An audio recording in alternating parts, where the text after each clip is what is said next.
Good morning students. Today we will solve practice set 5.3. This practice set is based on the properties of rectangle, square and rhombus. In the previous video we have discussed the properties of rectangle, rhombus and square. This property will be used to solve this exercise. First question, diagonals of rectangle ABCD intersect at point O. किस figure की बात हो रही है यहाँ पर? Rectangle की, means property भी कौन सी यूज होगी यहाँ पर? रेक्टेंगल। कौन सा रेक्टेंगल है हमारे पास? A B C D. तो पहले हमने एक रफ फिगर ड्रॉ कर लिए, ए बी सी डी। अब इस रेक्टेंगल के डायगोनल्स किस पॉइंट पे इंटरसेक्ट हो रहे हैं? At point O. So diagonal A C and diagonal B D दोनों भी किस पॉइंट पे इंटरसेक्ट हो रहे हैं? पॉइंट ओ पर। आगे इंफॉर्मेशन गिवन है, if A C is equal to 8 centimetre. Diagonal का रेक्टेंगल का एक डायगोनल क्या है? ए सी, and the value of AC is given 8 centimeter. Then we have to find BO. क्या find करना है हमें? BO. AC given है 8 centimeter and we have to find BO. Next, angle CAD. CAD means this angle. इस angle की value कितनी given है? 35 degree and we have to find angle ACB. ACB means this angle. इसकी value क्या करना है? हमें फाइंड करना है। अब सबसे पहले हम यहाँ पे रेक्टेंगल के सबसे पहले हम डायगोनल्स देखेंगे। हमारे पास रेक्टेंगल की डायगोनल प्रॉपर्टी क्या है? Diagonals of rectangle are congruent. Rectangle के डायगोनल क्या होते हैं? कॉन्ग्रेंट होते हैं। It means A C is equal to 8 है तो बी डी भी क्या होगा? 8 होगा। और हमें क्या फाइंड करना है? B O. ये जो दिख रहा है हमें हाफ, ये बी ओ क्या करना है? फाइंड करना है। तो वो हम आगे देखेंगे कैसे आएगा। सबसे पहले कौन सी प्रॉपर्टी यूज होंगे? Diagonals of rectangle are congruent. अब देखिए यहाँ रेक्टेंगल के डायगोनल्स क्या होते हैं? कॉन्ग्रेंट होते हैं। So diagonal B D is equal to diagonal A C. B D और ए सी क्या होंगे? कॉन्ग्रेंट होंगे। सो बी डी की वैल्यू भी क्या हो गई? 8 सेंटीमीटर। Diagonals are congruent. अब हमें क्या करना है? ओ बी फाइंड करना है। और ओ बी कौन से डायगोनल का पार्ट है? ओ बी किस डायगोनल का पार्ट है? बी डी का। और ये कैसे रहेगा? हमने प्रॉपर्टी देखे थे डायगोनल्स की। Diagonals of rectangle bisect each other. Bisect each other means equal part में डिवाइड होंगे। Diagonals each other means equal part में डिवाइड होंगे। सो अगर BD की वैल्यू 8 है तो OB की वैल्यू क्या होगी? 4, क्योंकि ये 4 और 4 प्लस 4 कितना होगा? 8। वैल्यू किसकी फाइंड करना है? OB की। OB किसका हाफ पार्ट है? BD का। So it can be written as OB is equal to half of BD। क्यों आया ये? Because diagonals bisect each other.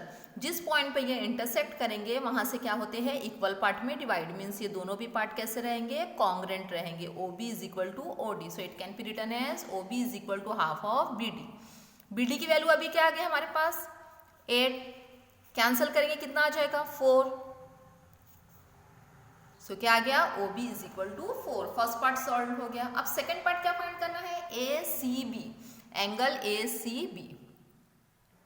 Angle कौन सा गिवन है हमारे पास? DAC। ये एंगल क्या है? गिवन है। और ये एंगल क्या करना है? हमें फाइंड करना है। यहाँ पे आप देखिए ये एंगल किस फॉर्म में बन रहा है? किस फॉर्म में बन रहा है? ये N के फॉर्म में बन रहा है।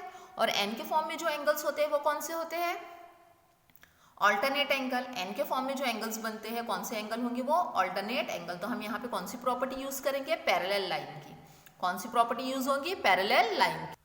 तो in this figure AD parallel to BC। क्यों पैरेलल है? Because they are the opposite sides of rectangle. Rectangle के अपोजिट साइड है और अपोजिट साइड क्या होते हैं? पैरेलल होते हैं। इन दोनों साइड को कौन सी लाइन क्रॉस कर रही है? AC क्रॉस कर रही है। सो AC इज देयर ट्रांसवर्सल। तो ये जो एंगल बन रहे हैं कौन से एंगल बन रहे हैं? Alternate angle. And we know that alternate angles are congruent. So in this figure DAC is congruent to ACB. क्यों congruent है? Because they are alternate angles. So angle ACB find करना है। DAC की value आपको already question में given है 35 degree is equal to angle ACB. So angle ACB is equal to 35 degree. So answer क्या हो गया हमारा? OB is equal to 4 centimetre and ACB is equal to 35 degree.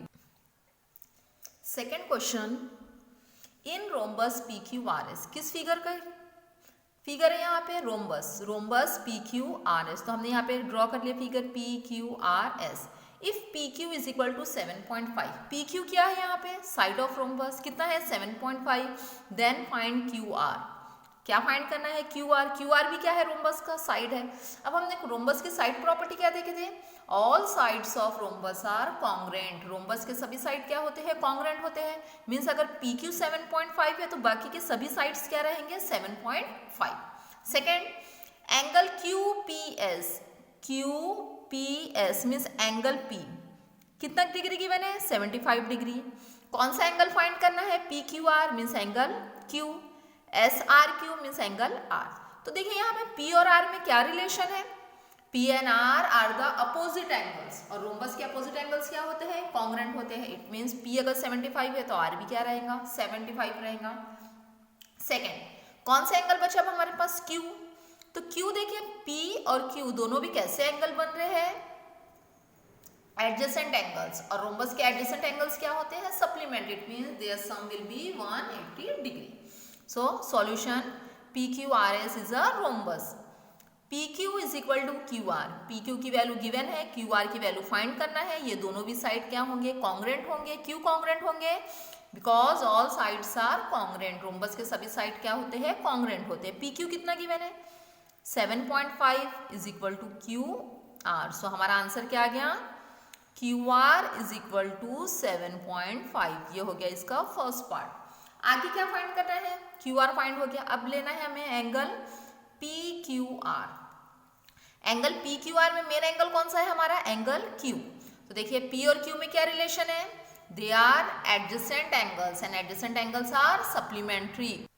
So angle P plus angle Q, P plus Q कितना होगा 180 degree, Q 180 degree होगा, because they are adjacent angles, और adjacent angles क्या होते हैं सप्लीमेंट्री।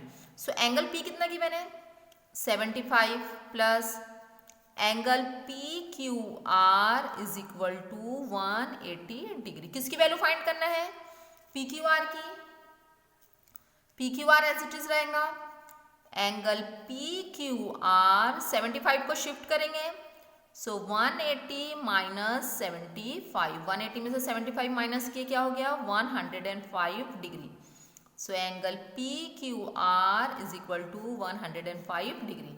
सेकंड भी हमारा solve हो गया। अब क्या फाइंड करना है, एंगल R, P और R में क्या रिलेशन है, they are opposite angles and opposite angles are congruent, so angle SRQ is equal to angle QPS, R किसके इक्वल होगा P के, Q because they are opposite angle and opposite angles are congruent, so angle SRQ is equal to QPS की value, P की value क्या की मैंने 75 degree, सो ये आ गया हमारा 75 degree. So answer QR 7.5, PQR 105 and SRQ 75।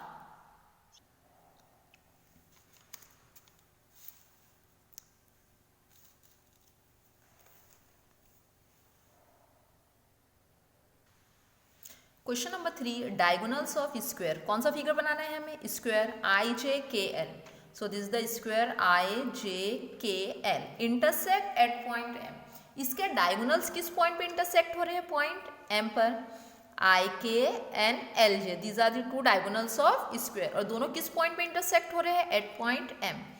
Find the measure of angle IMJ, कौन सा एंगल फाइंड करना है, IMJ, ये एंगल फाइंड करना है हमें। JIK, ये एंगल फाइंड करना है second, and the third JIK, third angle LJK, ये एंगल फाइंड करना है हमें, 3 एंगल्स फाइंड करना है। सबसे पहले हम देखेंगे एंगल M किस कहाँ पे फॉर्म हो रहा है, IMJ किस पॉइंट पे फॉर्म हो रहा है, eight the point of intersection of diagonals, diagonals जिस पॉइंट पे इंटरसेक्ट हो रहे हैं उस पॉइंट पे क्या है एंगल फॉर्म हो रहा है। और हमने स्क्वायर की एक प्रॉपर्टी देखे थे, diagonals of square are perpendicular bisector of each other. Perpendicular bisector of each other means they make an angle of 90 degree at the point of intersection. जिस पॉइंट पे वो इंटरसेक्ट होते हैं वहां पे जो एंगल फॉर्म होता है कितने डिग्री का रहेगा, 90 डिग्री का। और एम भी कहाँ पे है, point of intersection, it means ये कितने डिग्री का हो गया, 90 डिग्री। चाहे हम ये एंगल ले, ये चारों भी एंगल कितने डिग्री के होते हैं, 90। ये चारों भी angle 90 degree, 90 degree, 90 degree, 90 degree, सभी एंगल कितने डिग्री के रहेंगे, 90 डिग्री। तो फर्स्ट हमारा आ गया कितने डिग्री हो गया, 90 डिग्री। सेकेंड हमें कौन सा एंगल फाइंड करना है, जे आई के। कौन सा एंगल फाइंड करना है, जे आई के, ये एंगल है। यहाँ पे देखिए एंगल आई 2 पार्ट में डिवाइड हो रहा है, एक पार्ट ये ऊपर जा रहा है और ये कौन सा है, सेकेंड पार्ट। और एंगल आई किसकी वजह से 2 पार्ट में डिवाइड हो रहा है, बिकॉज ऑफ डायगोनल आई के। डायगोनल आई के क्या कर रहा है, एंगल आई को 2 पार्ट में डिवाइड कर रहा है। और हमने एक प्रॉपर्टी देखे थे स्क्वायर की, diagonals of square bisect the opposite angles. Square के डायगोनल्स क्या करते हैं, अपोजिट एंगल को बाइसेक्ट कर। स्क्वायर और रोम्बस में डायगोनल्स क्या करते हैं, बाइसेक्ट करते हैं। मीन्स अगर हम डायगोनल्स ड्रॉ कर रहे हैं तो उन डायगोनल से हर एंगल क्या है, हाफ हाफ पार्ट में डिवाइड होता है। एंगल आई, अगर एंगल आई 90 डिग्री है तो ये क्या रहेगा, 45 डिग्री, 45 डिग्री। एंगल जे 90 डिग्री है तो ये दोनों भी पार्ट कैसे रहेंगे, 45 45 बाइसेक्ट हो रहे हैं, मीन्स इक्वल पार्ट में डिवाइड हो रहे हैं। डायगोनल क्या करते हैं, स्क्वायर के एंगल को इक्वल पार्ट में डिवाइड, तो ये सभी पार्ट कैसे रहेंगे, इक्वल रहेंगे। ये दोनों पार्ट इक्वल होंगे, ये दोनों पार्ट इक्वल होंगे, ये दोनों पार्ट इक्वल होंगे, ये दोनों पार्ट इक्वल होंगे। तो हम इसको क्या लिख सकते हैं, एंगल जे आई के, angle J I K is equal to half of angle L I J. ये पूरा एंगल 2 इक्वल पार्ट में डिवाइड हो रहा है, so L I J. L I जे कितने डिग्री का है, 90 डिग्री, क्योंकि सभी एंगल कितने डिग्री के होते हैं स्क्वायर के, 90 डिग्री। सो 2 से डिवाइड करेंगे कितना आ जाएगा, 45 degree. Angle J I K is equal to 45 degree. वैसे ही सेकेंड पार्ट, थर्ड एंगल कौन सा है, एल जे के। एल जे के, एल जे के कौन से एंगल से डिवाइड हो रहा है, एंगल जे से। तो ये क्या रहेगा, जे का हाफ पार्ट रहेगा, जे 90 डिग्री है तो उसका हाफ पार्ट कितना हो जाएगा, 45 डिग्री।